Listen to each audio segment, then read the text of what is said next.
உங்களுக்கு இருந்த bad experience நீங்களும் இருந்திருக்கு நீங்க. எனக்கு வந்து நான் ஒரு ஃபுட் ஒன்று எடுத்துகிட்டு போகிறேன் ஒரு அப்பார்ட்மெண்ட்டில். ம். நான் எக்ஸ்பெக்ட் பண்ணவே இல்லை. அங்கே போயிட்டு உங்களுக்கு கால் பண்ணுறேன். ஆக்சுவலி என்னென்னா உள்ள என்னென்னா நார்மல் இவங்கள மாதிரி நார்மல் பர்சன்ஸ் வந்து உள்ளே விட்டுருவாங்க. நீங்கள் போங்க போய் கொடுங்க, இல்லைனா பார்க்கிங்கில் வந்து பைக்கில் விட்டுட்டு நடந்து போய் மேலே போய் கொடுங்க அப்படின்னு. பட் என்கிட்ட இருக்கிறது வந்து வீல் சேர் கம் மோட்டர் பைக்கா. எங்களை வந்து உள்ளே அலோவ் பண்ண மாட்டாங்க. ஏன்னா நாங்கள் போகிறதா இருந்தால் அந்த வெஹிக்கிளோட உள்ளே போகணும் அப்படின்றதால எங்களை கேட்லேயே ஸ்டாப் பண்ணிவிடுவாங்க. உள்ளே போகக்கூடாது அப்படின்ட்டு செக்யூரிட்டி அங்கேயே இல்லை, நம்ம வண்டியோட உள்ளே போகக்கூடாது, நீங்கள் வெளியவே நின்று கால் பண்ணுங்க அப்படின்னாங்க.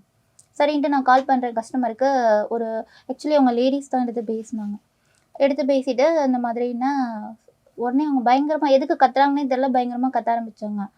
என்னது மேலே வந்து கொடுக்க முடியாது, அதெல்லாம் தெரியும், எனக்கு மேலே பார்சல் வேணும். இல்லை மேம், நான் அந்த மாதிரி physically handicap person, so wheelchair cum motor பைக்கில் வந்திருக்கேன், என்னால் மேலே வர முடியாது. அவங்க கேட்ட ஃபஸ்ட்டு வார்த்தை, மேலே வந்து கொடுக்க முடியலன்னா உங்களெல்லாம் யார் வேலைக்கு சேர்த்தாங்க, இதுதான் அவங்க கேட்டது.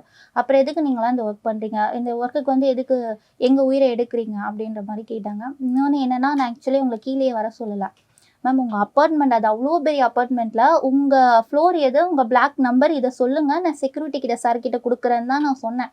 அவருக்கு கத்துறதுல நான் என்ன சொல்கிறதுன்றது அவங்களுக்கு கேட்கல.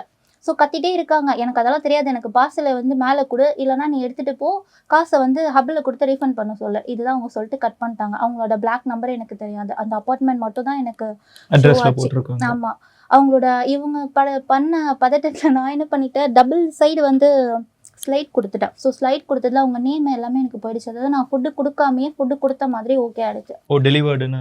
அதுக்கு வேறு என்கிட்ட பார்சலே கொடுக்கல, அப்போ எப்படி நீ வந்து பார்சல் கொடுத்த? இல்லை மேம், அது டபுள் வாட்டி நான் கிளிக் பண்ணிட்டேன், அது அந்த மாதிரி ஆயிடுச்சு. ஏன்னா செக்யூரிட்டி வந்து என்னை நிற்க விடல, அந்த கேட் கிட்ட கூட நிற்க விடல. இந்த பக்கம் போமா, அந்த பக்கம் போமா, கார் வரும், இங்கெல்லாம் நிற்கக்கூடாது, அப்படி இப்படின்னு சமக்கத்து. அதில் அந்த மாதிரி ஆயிடுச்சு. நீங்கள் பிளாக் மட்டும் சொல்லுங்கன்னா சொல்லவே இல்லை.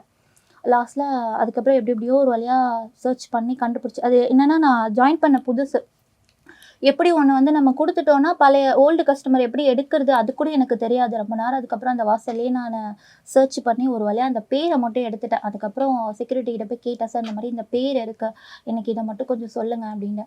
அப்புறம் அவர் கொஞ்சம் அங்கே இருக்கிறவங்க கிட்ட கேட்டு, ஓகே அப்போ இந்த பிளாக் தான், ஏ பிளாக் தான் அப்படின்னு சொல்லிட்டு அப்புறம் அவர் எடுத்துகிட்டு போய் கொடுத்தாரு. ஸோ எனக்கு என்னென்னா என்ன ஒர்க் பார்க்கணும் அப்படின்னது நாங்கள் தான் முடிவு பண்ணணும். ஸோ நீங்களா இதுக்கு இந்த வேலைக்கு வரீங்க, உங்களெல்லாம் யார் சேர்த்தாங்கன்றது ஒரு பெரிய பேட் எக்ஸ்பீரியன்ஸ். என்னால் இன்ன வரைக்கும் ஒவ்வொரு அப்பார்ட்மெண்ட் போகும்போது இந்த அப்பார்ட்மெண்ட்டில் எப்படி இருப்பாங்களோ அப்படின்ற ஒரு மாதிரி ஒரு எனக்கு ஒன்று புரியல. என்னன்னா இப்போ ஃபஸ்ட்டு வந்து ஏன் ஒரு அப்பார்ட்மெண்ட்டுக்குள்ள பைக்கு போகக்கூடாதுங்கிறாங்க. ஏன்னா இன்னைக்கு இருக்கிற அப்பார்ட்மெண்ட்ஸ்லாம் வந்து என்ட்ரானவனா அப்பார்ட்மெண்ட் இல்லை, என்ட்ரானா அது இருக்குது 1 கிலோமீட்டர் 2 கிலோமீட்டருக்கு தாண்டி ஒரு பிளாக் வச்சிருக்காங்க, அங்கே இருக்கிறவங்களும் ஆர்டர் பண்ணுறாங்க.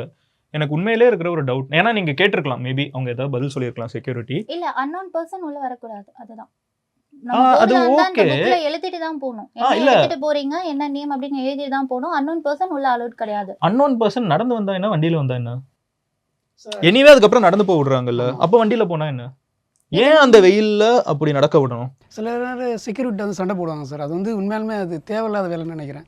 ஏன்னா அவங்க என்ன சொல்றாங்கன்னா, எனக்கு கொடுத்த ரூல்ஸை நான் ஃபாலோ பண்றது. ஆமா, செக்யூரிட்டி நம்ம ரொம்ப ப்ளேம் பண்ண முடியாது. ஏன்னா அவங்களுக்கு மேலே அவனாவது ஒருத்தன் வந்து மிதிச்சிட்டு இருப்பான். ஏன்னா அவன் உள்ள விட்டானா அவனை 4 பேர் கத்துறதுக்கு. ஆமா, ஸோ அவங்க மேலேயும் எனக்கு புரியுது. ஆனா ஏன் இதை பண்றாங்கன்னு எதுக்காவது பதில் கிடைச்சிருக்கா? ஏன் இப்படி ஒருத்தங்க சொல்ல போறாங்க, ஏன் ஒருத்தங்க நடந்து வரணும்னு ஏன் சொல்றாங்க? என்னோட கேள்வி வந்து ரொம்ப சிம்பிள். ஒருத்தங்க உள்ள வந்துட்டு எனிவே வீட்டுக்கு வந்து கொடுக்கணுங்கிறாங்க. அப்போ வீட்டுக்கு வந்து கொடுக்கணும்னு நினைக்கிறவங்க வந்து வீட்டுக்கு கீழே வரைக்கும் வண்டியில வந்தாதான் என்ன பிரச்சனை, ஏன் அது வேணாங்கிறாங்க? இதுக்கு எனக்கு தெரிஞ்ச ஒரு ஆன்சர்னா, அப்பார்ட்மெண்ட்டில் இருக்கிறவங்களா இருக்கட்டும், நார்மலாக இருக்கிறவங்களா இருக்கட்டும், மோஸ்ட்லி டெலிவரி பர்சன்ஸை மதிக்கிறது கிடையாது. அவங்க செய்கிற தொழிலையும் சரி ஒர்க்கையும் சரி மதிக்கிறதே கிடையாது, அவங்கள மனுஷங்களாவே மதிக்கிறது கிடையாது. ஸோ அதனால தான் அவங்க உள்ளே வரக்கூடாது, அவங்க வண்டி உள்ளே வரக்கூடாதுன்னு அவ்வளோ ரூல்ஸ் போடுறாங்க. இது வந்து ப்ராபப்ளி பார்த்துட்டு இருக்கிற நிறைய பேர் அப்பார்ட்மெண்ட்ஸில் செக்ரட்டரிஸாக இருப்பீங்க, ஒரு சம்வேர் ஒரு இடத்துல நிறைய பவர்ஃபுல்லான பீப்புள் அப்பார்ட்மெண்ட்ஸில் இருக்கிறவங்களாம் இதை பார்ப்பீங்க. ஸோ ஒரு பேசிக்கான டவுட் எனக்கு உண்மையிலே, ஒருத்தங்களை நீங்கள் எனிவே நீங்கள் டெலிவர் பண்ணுறதுக்கு விடுறீங்க. யாருமே எனக்கு வேணாம், நீங்கள் எல்லாமே கேட்டில் கொடுங்க, நான் வந்து கலெக்ட் பண்ணிக்கிறேன்லாம் யாரும் எனக்கு சொல்கிறதில்ல. Everyone wants food at their door.